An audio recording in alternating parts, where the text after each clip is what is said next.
사랑이 많으신 하나님, 말씀과 기도의 자리로 인도해 주시니 감사합니다. 말씀이 우리 인생의 빛이며 발등의 등불입니다. 또한 말씀을 의지하여 기도할 때 들으시는 하나님께서 우리 인생의 가장 큰 소망이요 행복입니다. 이 시간 하나님으로 말미암아 힘과 지혜를 얻게 하여 주시고 하나님의 그 크신 또 풍성하신 사랑으로 말미암아 깨닫는 그 마음으로부터 하나님을 따르는 이 시간 되도록 도와주시옵소서. 들으시고 이루시는 우리 구주 예수 그리스도의 이름으로 기도드립니다. 아멘. 네, 오늘 함께 보실 말씀 에스더 2장 7절부터 18절 말씀입니다.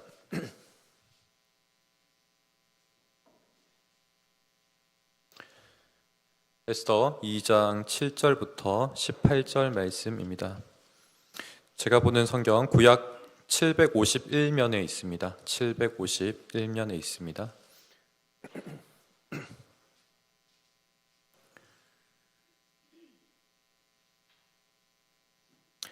네, 저희 찾으셨으면 함께 교독하면서 읽겠습니다. 그의 삼촌의 딸 하닷사 곧 에스더는 부모가 없었으나 용모가 곱고 아리따운 처녀라. 그의 부모가 죽은 후에 모르드게가 자기 딸같이 양육하더라. 왕의 조서와 명령이 반포됨에 처녀들이 도성 수산에 많이 모여 헤게의 수하에 나아갈 때 에스더도 왕궁으로 이끌려가서 궁녀를 주관하는 헤게의 수하에 속하니 헤게가 이 처녀를 좋게 보고 은혜를 베풀어 몸을 정결하게 할 물품과 일용품을 곧 주며 또 왕궁에서 의뢰주는 7 궁녀를 주고 에스더와 그 궁녀들을 후궁 아름다운 처소로 옮기더라. 에스더가 자기 민족과 종족을 말하지 아니하니 이는 모르드게가 명령하여 말하지 말라 하였음이라. 모르드게가 날마다 후궁 뜰 앞으로 왕래하며 에스더의 안부와 어떻게 될지를 알고자 하였더라. 저녁마다 차례대로 아수에로 왕에게 나아가기 전에 여자에 대하여 정한 규례대로 12달 동안을 행하되 6달은 모략 기름을 쓰고 6달은 향품과 여자에게 쓰는 다른 물품을 써서 몸을 정결하게 하는 기한을 마치며 처녀가 왕에게 나아갈 때에는 그가 구하는 것을 다 주어 후궁에서 왕궁으로 가지고 가게 하고 저녁이면 갔다가 아침에는 둘째 후궁으로 돌아와서 비빈을 주관하는 넷이 수하에 속하고 왕이 그를 기뻐하여 그의 이름을 부르지 아니하면 다시 왕에게 나아가지 못하더라. 모르드게의 삼촌 아비하일의 딸 곧 모르드게가 자기의 딸같이 양육하는 에스더가 차례대로 왕에게 나아갈 때에 궁녀를 주관하는 넷이 헤게가 정한 것 외에는 다른 것을 구하지 아니하였으나 모든 보는 자에게 사랑을 받더라. 아수에로 왕의 제7년 10월 곧 데벳월에 에스더가 왕궁에 인도되어 들어가서 왕 앞에 나가니 왕이 모든 여자보다 에스더를 더 사랑하므로 그가 모든 처녀보다 왕 앞에 더 은총을 얻은지라. 왕이 그의 머리에 관을 씌우고 와스디를 대신하여 왕으로 삼은 후에 왕이 크게 잔치를 베푸니 이는 에스더를 위한 잔치라. 모든 지방관과 신하들을 위하여 잔치를 베풀고 또 각 지방에 세금을 면제하고 왕의 이름으로 큰 상을 주니라. 아멘. 오늘 에스더 2장을 보게 되면 아하수에로 왕은 그 처음 부분을 우리가 배경으로 다 다뤄지지 않지만 그 배경을 살피면 이 아하수에로 왕은 큰 실패를 겪습니다. 그리스 페르시아 2차 전쟁에서 아주 크게 패했기 때문에 그렇습니다. 자신의 아버지 왕인 다리오 왕 때 다리우스라고 하기도 하죠. 수건 사업을 다시 도전하면서 부친의 위협을 뛰어넘으려고 했었습니다. 이때 동원된 숫자만 하더라도 그리스를 압도하고도 남을 만큼 아주 많은 숫자였습니다. 그렇기 때문에 모두가 승리를 확신할 만큼 이 전쟁은 분명해 보였습니다. 그런데 그 전쟁에서 실패했고 그 패배감과 좌절감이 왕에게는 엄청났을 것으로 여겨집니다. 이 전쟁 이후에 왕은 어느 정도 자신을 돌아봅니다. 그리고 와스디 왕후를 그리워하는 모습을 1절 가운데 보여주고 있습니다. 이 말은 왕에게 가족이라는 가족과 같은 그런 지지자가 필요했음을 보여주고 있는 것이죠. 그 어떤 후궁도 아니고 또 어떤 신하도 아니고 가족이 필요한 부분입니다. 여기서 느낀다고 말하는 것은 왕이 차마 말로서는 인정하지 않지만 마음속에 밀려오는 어떤 괴로움과 그리고 그런 감정들이 부정하기 어렵다는 것이죠. 실패로 인해서 고독감이 밀려오고 있고 또 고통을 느끼고 있습니다. 우리가 창세기를 보게 되면 이 가족에 대한 필요성은 아담을 보게 되면 주위를 관찰하는 가운데 그가 참으로 지혜를 가지고 있었기 때문에 관찰하는 가운데 자신이 불완전함을 알고 자신의 돕는 배필을 찾게 됩니다. 그러나 이 아하수에로 왕은 참으로 죄성이 가득했던 사람이기 때문에 정말 큰 실패를 통해서 이와 같은 피로를 느끼고 있습니다. 이처럼 자신감이 크게 꺾인 사람에게는 가족이 필요한 것이죠. 이는 단순한 사랑의 대상이라기보다는 정말 돕는 자로서의 그 짝을 필요로 하고 있는 겁니다. 흔히 표현한다면 어머니 같은 아내, 이렇게 표현할 수 있지 않을까 싶습니다. 남자들은 사실 아내를 우리가 바라볼 때 그만큼 지혜와 또 삶에 정말 도움이 되는 사람들을 찾지 않습니까? 그렇기 때문에 아내를 통해서 어머니의 향기를 느끼는 법입니다. 와스디가 어떤 사람인지 우리는 다 분명하게 알 수는 없지만 이 아하수에로 왕에게는 한편 그나마 그가 경험했던 것 중에서는 가장 가족에 가까운 사람처럼 보입니다. 그러나 이 또한 어느새 과거형이 되어버렸습니다. 와스디는 폐위가 되었고 왕이 변하지 않는 법령으로 말미암아 그녀는 이제 기억의 한 유령처럼 다시는 되찾을 수 없는 사람이 되었습니다. 신하들 또한 왕후가 복권되는 것은 너무나 두려운 일이었습니다. 그들이 조언했기 때문에, 그들이 폐위해야 된다고 말했기 때문에 보복이 두려운 것이죠. 왕 또한 자신의 권위를 생각한다면 한 입으로 두말할 수 없는 그런 처지에 있습니다. 그렇기 때문에 이 와스디는 이제 기억 저편에 묻어두어야 되는 사람입니다. 그렇기 때문에 이 2장의 내용은 왕의 가족을 새롭게 찾아야만 하는, 새롭게 세워야만 하는 아주 중요한 국면입니다. 그러나 안타깝게도 왕의 주위에 있는 신하들은 도무지 지혜롭지도 또 쓸모있어 보이지도 않습니다. 왕에게는 참으로 지혜로운 사람이 필요한 법인데 지혜 있는 사람들이 없는 것이죠. 그렇다고 왕 또한 스스로 지혜를 갖추고 있는 것처럼 보이지도 않습니다. 이것이 얼마나 큰 재앙입니까? 너무나 거대하고 위대한 제국을 다스리고 있는 사람, 그 통치자에게 지혜가 없으며 또 그 주위에 지혜 있는 사람이 없다는 것입니다. 이것만큼 두렵고 위태로운 일은 없을 것입니다. 젊은 신하들은 이때 신하들은 젊은 사람이라고 지칭했습니다. 왕의 정욕을 자극합니다. 아름다운 처녀를 두라고 이야기합니다. 아름답고 젊은 여성을 뜻하고 있는 것이죠. 왕에게 진정으로 필요한 것은 지혜인데 또 따뜻한 가족의 품인데 이와 무관한 것을 조언하고 있습니다. 왕 또한 자신이 무엇이 필요한지 어렴풋하게 느끼고 있지만 그것을 표현해내고 또 분별해내지 못합니다. 좋은 것이 좋은 것, 그렇게 여기고 있는 것이죠. 왜 좋은지, 무엇이 좋은지, 그 좋은 것이 또 내게 맞는 것인지, 또 맞지 않다면 왜 맞지 않는지 이렇게 생각할 힘이 없습니다. 그 결과로 수많은 처녀들이 지금 2장 가운데 동원되고 있고 수많은 처녀들이 후궁이 되면서 그들의 삶이 왕 한 사람을 위한 인생으로 낭비되고 있습니다. 아니 수많은 인격이 왕의 소유물처럼 사물화되고 물질화되고 있습니다. 강요당하는 삶인데 이를 화려하게 포장하여서 서로에게 이득인 것처럼 말하고 있습니다. 왕은 즐거워서 좋고 젊은 처녀들은 왕의 재물과 좋은 것을 나눠받아서 좋습니다. 좋은 것이 좋은 겁니다. 그러나 이러한 삶은 따뜻한 물에 서서히 익어가는 삶과 같습니다.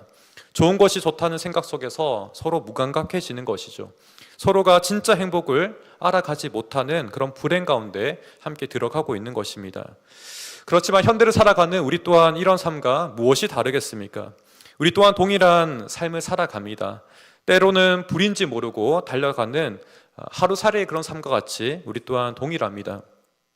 우리의 삶이 너무나 짧기 때문에 또 우리의 경험이 너무나 부족하기 때문에 그렇습니다.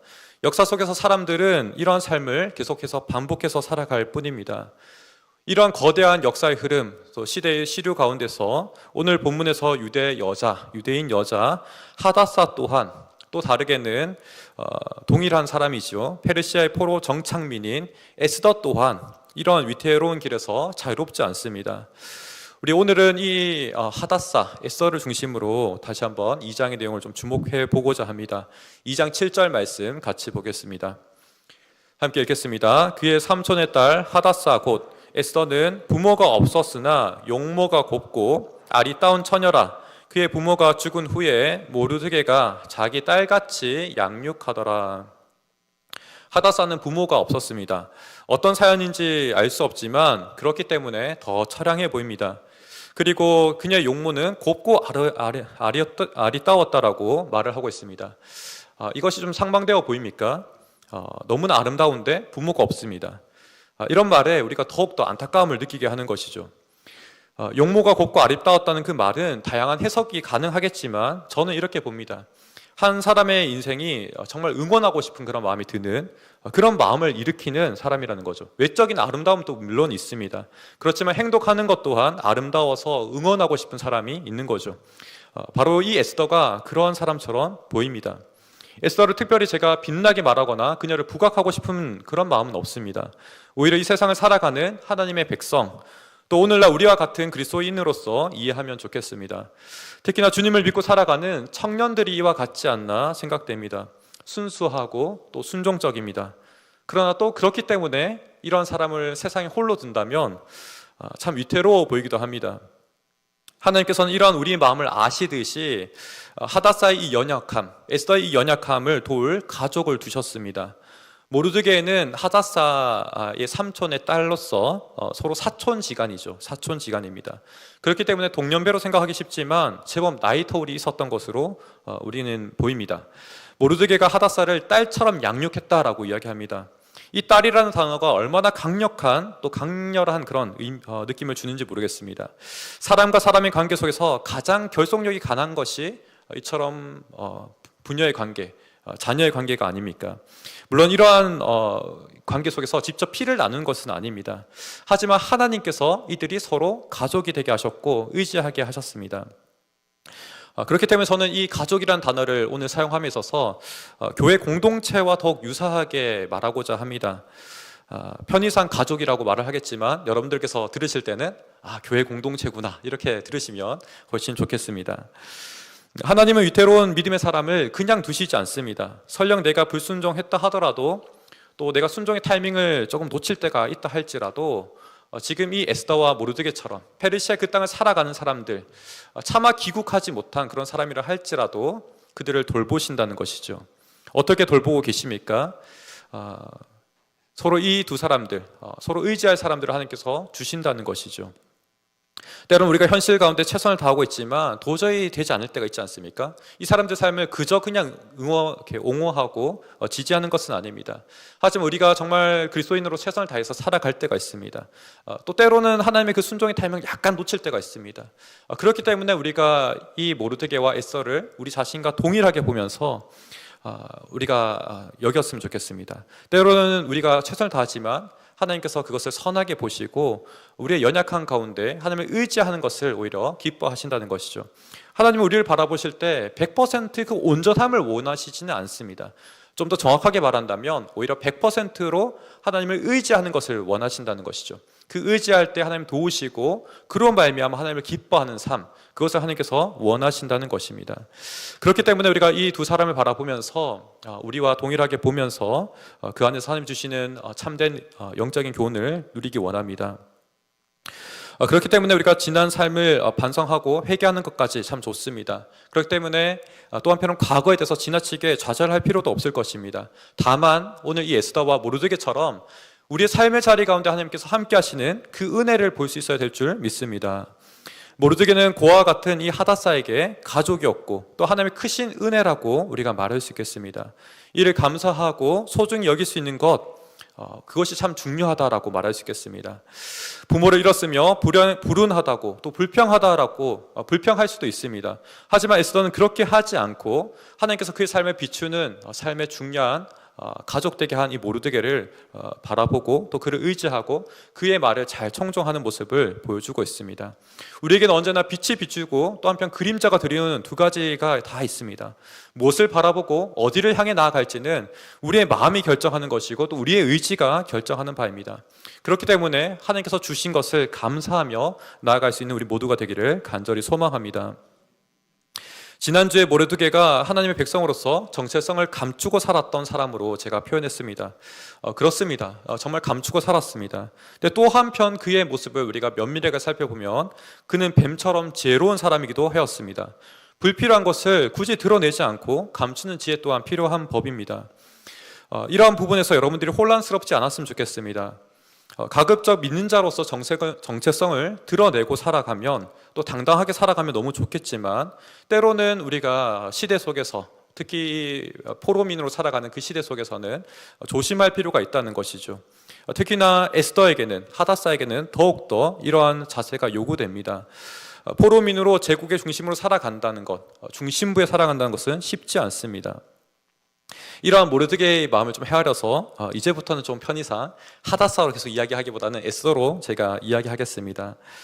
그런 페르시아 제국 가운데 이 에스더가 제국에 반짝반짝거리는 별처럼 빛나기를 모르드게는 원했던 것 같습니다. 이 에스더의 이름은 또 한편 여신을 상징하기도 하지만 별이라는 뜻도 있기 때문에 그렇습니다. 이런 모르드게는 10절에서 에스더에게 자기의 민족과 종족을 말하지 아니하도록 명령했습니다. 에스더에게는 어떻게 보면 필요한 조언입니다. 세상을 살아가는 젊은 하나님 백성에게 유익한 말인 것이죠.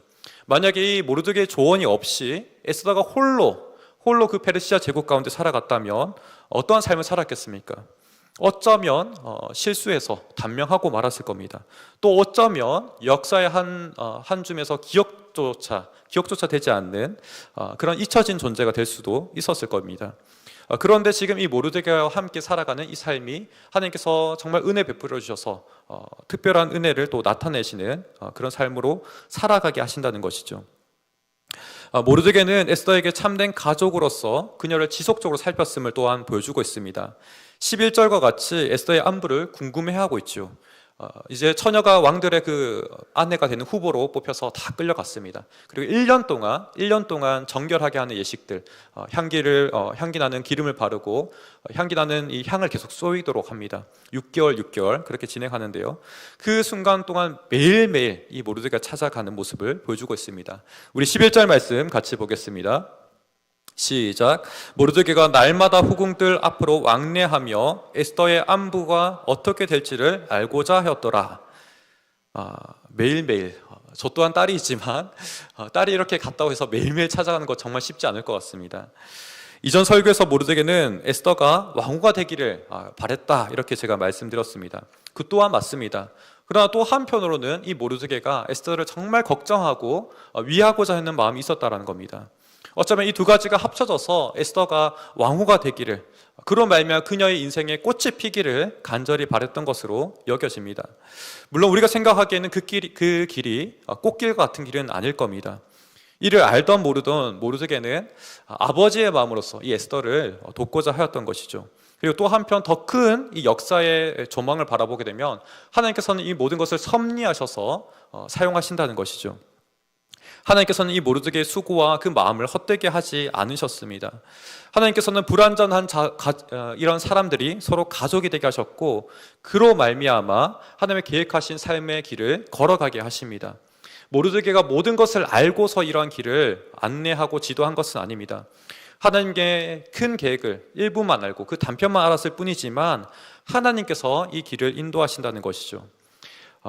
하나님의 손길로 말미암아 이 에스더가 마침내 하나님의 이 한 에스더서의 큰 이 드라마 속에서 주인공처럼 사용되고 있다는 것입니다. 어쩌면 모르드게는 날마다 이 에스더를 찾아가서 기도해주고 또 믿음의 말로 위로하고 격려했을지 모르겠습니다. 그렇기 때문에 이 말들은 결코 헛되지 않았다는 것입니다.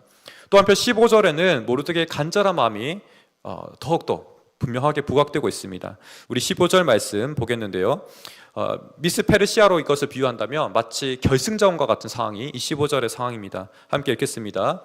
모르드게의 삼촌 아비하일의 딸 곧 모르드게가 자기의 딸같이 양육하던 에스더가 차례대로 왕에게 나아갈 때, 결승전처럼 매우 긴장되는 그 타이밍 가운데 성경은 에스더를 홀로 두지 않습니다. 에스더를 딸처럼 걱정하고 매일 찾아갔던 이 사촌 또 양아버지인 모르드게가 함께 언급되고 있다는 것이죠. 하나님께서는 이 두 사람이 서로 의지하고 돕는 가족으로서 함께 두셨다는 것을 계속해서 또다시 계속해서 알려주고 있습니다. 저는 이 본문을 보는 가운데 계속해서 주중에 한 에피소드가 떠올랐습니다. 이번 주중에 권사님을 한 분 신방하였는데요. 담임 목사님과 함께 신방하는 가운데 그 권사님이 들려주신 이야기가 계속 떠오르는 겁니다. 싱 어게인 시즌 3편에서 우승자였던 사람, 홍이삭 분을 혹시 홍이삭 군이라고 하겠죠. 네, 기억하십니까? 바로 그분의 이야기였습니다. 이 홍이삭 가수는 선교사님의 아들로서 멋지게 성장하였고 음악에도 재능이 많았습니다. 그러나 뭐 어떤 사연이 있어서 이제는 정말 음악을 그만해야 될지 고민하고 있는 거죠. 싱 어게인이라는 것이 그런 거지 않습니까? 내가 정말 그만해야 될지 계속 가야 될지 그런 고민 가운데 기회를 얻는 자리가 바로 싱 어게인 자리였습니다. 그러한 가운데 준수한 성적으로 결승전까지 올랐습니다. 이제는 해외에 계시는 부모님까지도 이 결승전을 보러 오시기로 하셨고 바로 이 부분에서 가장 권사님이 인상 깊었다라고 이야기하셨습니다. 부모님께서 결승전 응원하는 마음으로 한국에 오겠다고 하는데 한사코 만류하는 겁니다. 오지 말라고. 그런데 부모님이 뭐라고 이야기하냐면 너가 혹여나 그 마지막 결승전에서 실패해서 2등이 되거나 그로 말미암아 너무 큰 좌절감과 슬픔이 있을 때 어떻게 하겠냐, 그때는 우리가 필요하지 않겠냐, 이런 말을 하셨다는 겁니다. 실제로 무대에서는 2번의 음이탈을 했고 너무나 그것이 상심이 되었겠죠. 그때 가족의 품에서 막 함께 있는 가운데 놀랍게도 그 뒤에는 정말 예측하지 못했지만 우승하는 이야기를 보게 됩니다. 근데 바로 이 큰 실망감과 좌절감이 있을 때 가족이 필요하지 않겠냐, 바로 그 이야기 포인트가 권사님의 마음을 이렇게 강타했다는 것입니다. 정말 그런 것 같습니다. 사실 그 이야기가 훨씬 더 빛이 나고 오히려 우승했던 이야기는 오히려 부상과 같이 우리가 보기에는 한켠에 밀려나는 느낌처럼 느껴지기도 합니다. 그만큼 이 가족의 이야기가 얼마나 우리에게 아름답게 느껴지는지 모르겠습니다. 이 가정이라는 것은 그만큼 신비한 영역입니다. 하나님께서 창조의 질서로 만드신 곳이라는 겁니다. 가정 안에서 벌어지는 수많은 현실이 우리는 때로는 사소하게도 느껴지고 때로는 번거롭게도 느껴집니다. 왜 끼니마다 밥을 먹어야 하는지, 우리 여기 어머님들 참 많으신데, 네. 또 한편 자녀에게 왜 반복되는 잔소리를 해야 되는지, 또 왜 매일마다 사소한 그 문제로 우리가 골머리를 앓아야 되는지, 그런 일상이 참 헛되어 보이기도 합니다. 그렇지만 그 의미가 결코 사소하지 않다는 것이죠. 서로가 함께하는 수많은 그 일상의 시간이 서로에게 아로 새겨져서 마치 시줄과 날줄처럼 아로 새겨져서 바로 그 시간으로 말미암아, 그 경험으로 말미암아 세상을 견뎌나갈 수 있는 힘을 준다는 것입니다. 에스더는 페르시아 제국 가운데 가장 유력한 7가문과도 경쟁을 벌였습니다. 그 숨막히고 낭떠러지 같은 그런 압박감이 밀려오는 상황 가운데서도 견디겠던 것이 한편 가족의 힘이라고 생각되어집니다. 특히나 이렇게 가족을 강조하는 이유는 하나님께서 우리에게 부여하신 질서요 창조의 모습이기 때문에 그렇습니다. 그렇기 때문에 가정 안에서 함께 보내는 그 시간, 사소한 것에도 온 힘을 쏟아부어야 하는 그 자리가 바로 하나님께서 빚어가시는 자리라는 것입니다. 이러한 은혜가 우리 모두가 함께 누릴 수 있기를 간절히 소망합니다. 잠시 이 이야기와 조금 제가 엮기로 새기를 원하는데요. 네. 사실 에스더 2장을 보게 되면 신학적으로는 좀 더 다른 것이 훨씬 더 빛납니다. 9절과 15절과 17절인데요. 이 구절이 왜 빛이 나냐 하면 하나님의 은혜를 의미하는 단어가 이 가운데 들어가 있기 때문에 그렇습니다. 점차 강화되어져 갑니다. 우리 각 구절을 화면을 통해서 보겠습니다. 2장 9절 한번 같이 읽겠습니다. 회개가 이 처녀를 좋게 보고 은혜를 베풀어. 15절입니다. 모든 보는 자에게 사랑을 받더라. 17절, 그가 모든 처녀보다 왕 앞에 더 은총을 얻은지라. 제가 알파벳으로 표시하였는데요. 9절의 은혜는 하나님의 특별한 은혜를 말할 때 사용되는 은혜입니다. 무조건적인 사랑이고 변하지 않으시고 끝까지 신실한 사랑을 의미할 때 쓰는 단어입니다. 원어로는 헤세드로 알려진 단어입니다. 15절에는 사랑으로 표현되어지는데요. 유사한 단어입니다. 원어로는 헨, 좀 다르죠. 헤세드, 헨, 좀 다릅니다. 하지만 서로 바꿔서 쓸 수 있는 단어입니다. 2장 17절에서는 한편 이 두 가지 단어가 모두 사용되고 있습니다. 그러니 A, B, A 플러스 B, 네, 이렇게 다 사용되는 것이죠. 점차 강화되는 것이 보여지십니까? 제가 생각하기에는 이러한 사용법이 마치 요셉을 떠올리게 했습니다. 무엇이 유사하냐면 요셉의 형통함, 우리가 요셉의 형통함을 이야기할 때 잘 이해되지 않는 부분이 있죠. 어떤 부분에서 형통함을 이야기합니까? 종으로 팔려갔는데 하나님 함께 하심으로 형통했다라고 이야기합니다. 또 그 다음에 살펴보면 보디발의 아내에게 모함을 받아서 이제 감옥에 갇혔는데 하나님 함께 하시니까 형통했다라고 이야기합니다. 인생의 굴곡으로 보면 점점 아래로 내려갑니다. 그런데 하나님 함께 하셔서 형통했다라고 이야기합니다. 이해되지 않죠. 하지만 그 자리 가운데 하나님께서 함께 하심으로 사람들의 인정함을 받고 그 자리 가운데 많은 것을 관리하게 하신 역할을 보게 하는 것이죠. 점점 어두워지지만, 주변은 점점 어두워지지만 그 한 사람만큼, 하나님 함께 하신 그 한 사람만큼은 점점 빛이 나는 모습이 유사하다는 것입니다. 에스더 또한 1장에서 그토록 위험하고 예측 불가능한 아하스웨로 왕의 후궁이 되어가고 있습니다. 또 왕비가 될지 알 수 없는 그런 상황 가운데서 에스더는 걸어가고 있습니다. 너무나 불투명하죠. 또 너무나 위태롭습니다.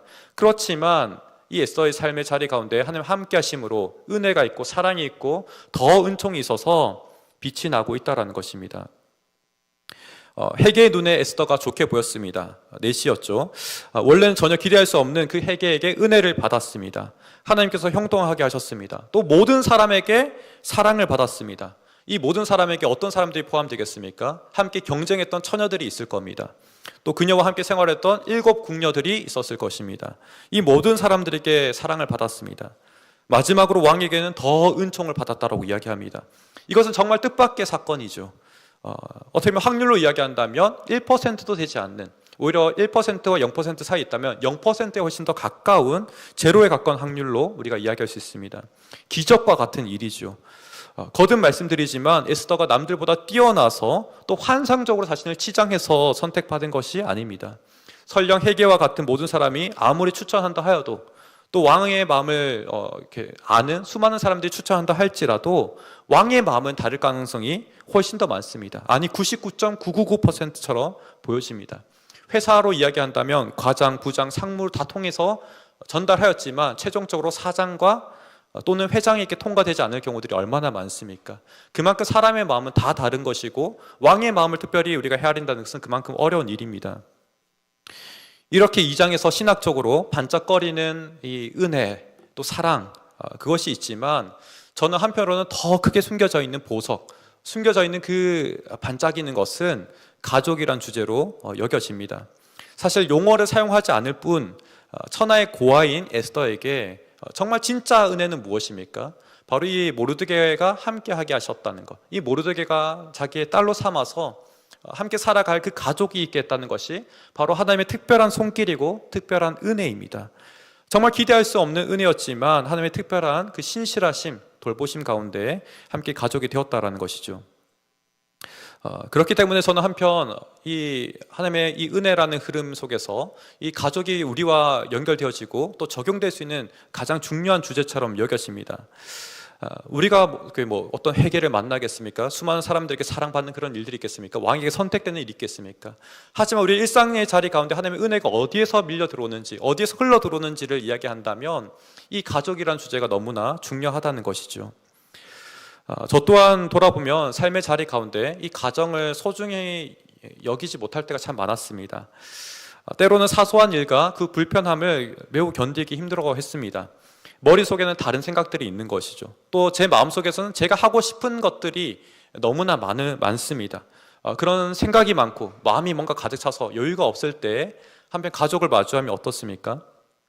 아이는 울 때가 있고 손을 이렇게 다가가야 되는데 또 집안일을 함께 거들어야 되는데 그럴 때마다 막 짜증이 치밀어 오르는 거죠. 사람들한테 사랑스럽고 아름답게 바라보기보다는 그렇지 못할 때가 많은 겁니다.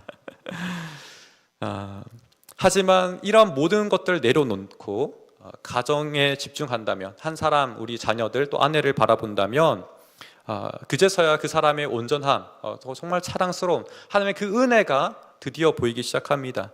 그로 말미암아 아무리 지쳐있다 할지라도 새로운 활력을 얻게 됩니다. 묻어지고 좁아진 마음이 있다 할지라도 그 마음이 넓어지고 드디어 사람이 품어질 수 있는 그런 마음이 됩니다. 말 그대로 마음의 집에서 안식을 얻는 것이죠. 새 힘을 얻는 것입니다. 물론 몸은 지칠 수 있습니다.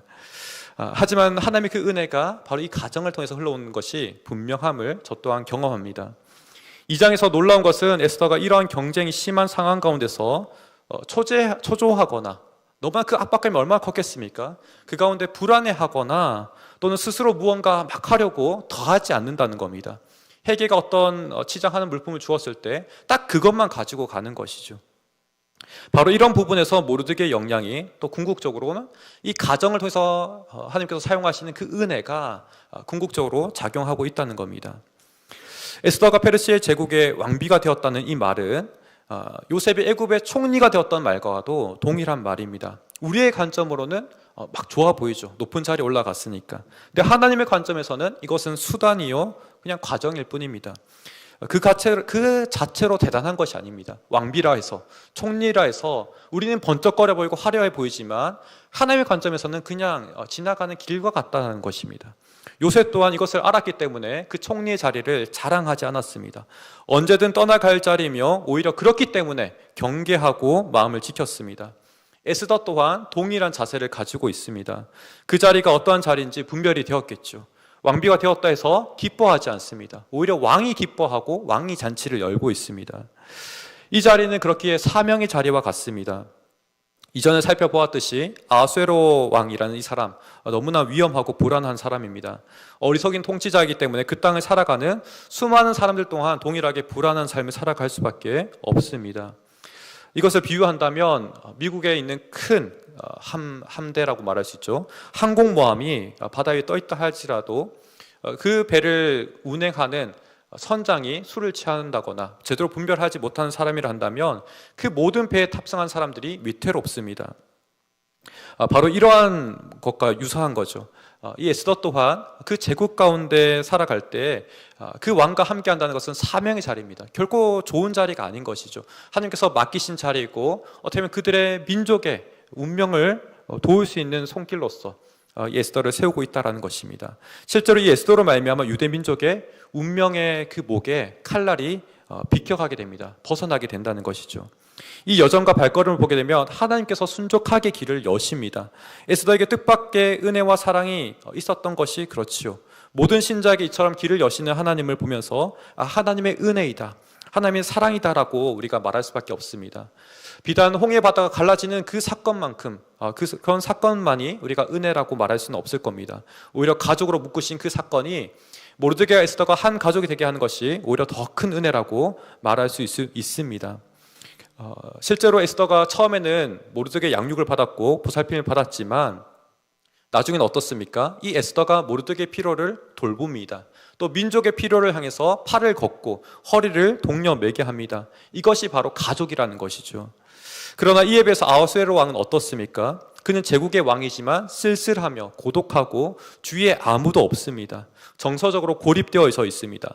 아무리 제국의 왕이면 무엇입니까? 그는 위태로울 뿐만 아니라 그의 주변도 위태로운 상황 가운데 있습니다.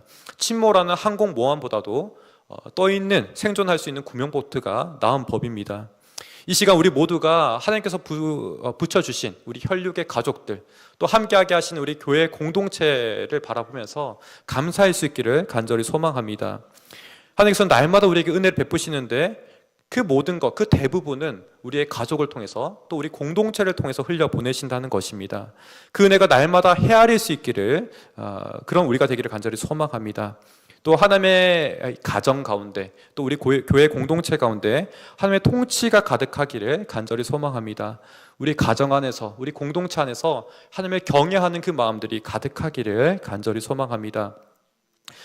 그런 삶을 살아가다 보면 하나님께서 언젠가 특별한 시기 가운데 정말 우리가 하나님 정말 필요합니다, 도움이 필요합니다라고 할 때에 하나님께서 도와주실 줄 믿습니다. 그 각별한 시기에 또 각별한 장소에 또 특별한 또 새로운 사람을 통해서 합력하여 선을 이루시는 그 은혜가 있는 줄 믿습니다. 가장 중요한 것은 하나님이고 또 우리가 함께 하라고 하신 붙여주신 성도님이고 또 우리 가족인 줄 믿습니다. 이를 소중히 여기고 살아가는 우리 모두가 되기를 간절히 소망합니다. 함께 기도하겠습니다. 먼저 말씀을 위해서 우리가 함께 말씀을 기억하며 함께 기도하기 원하는데요.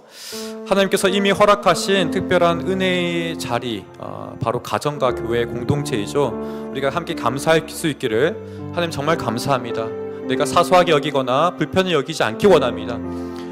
여기에 내 마음을 다 쏟아 넣기 원합니다.